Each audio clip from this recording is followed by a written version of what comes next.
La problématique du télétravail retient l'attention des personnes vivant avec un handicap. Les assises de la bibliothèque de l'université Omar Bongo, dans sa deuxième édition, se tiennent à l'initiative de l'association Atas Handi. Reportage Evra Bani Pitake.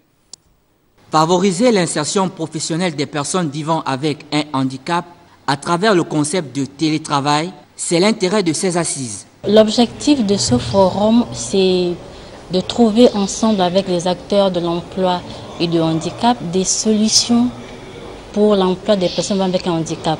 Mais aujourd'hui, Atas Handi vient proposer le travail comme une des solutions.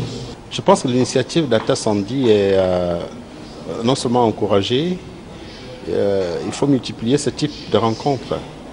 Vous savez, la communauté des personnes vivant avec un handicap au Gabon est une communauté, je dirais, presque marginalisée. Malgré la loi 1995 qui a été adoptée, mais cette loi aujourd'hui n'a pas encore eu des textes d'application. Cette deuxième édition du forum sur la situation des personnes vivant avec un handicap a permis de mettre l'accent sur la prise en compte de leurs compétences comme critère prioritaire. Nous ne regardons pas le handicap, mais nous regardons plutôt ce qu'ils ont, c'est-à-dire leurs compétences, leurs talents.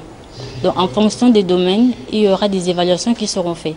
Donc nous aurons des fichiers et à partir de ces fichiers, on pourra faire des propositions aux entreprises. Donc ce que nous vendons, ce sont leurs compétences et non leur handicap. Méconnue du grand public, cette méthode de travail est promue dès les années 1970 via le téléphone et surtout le fax.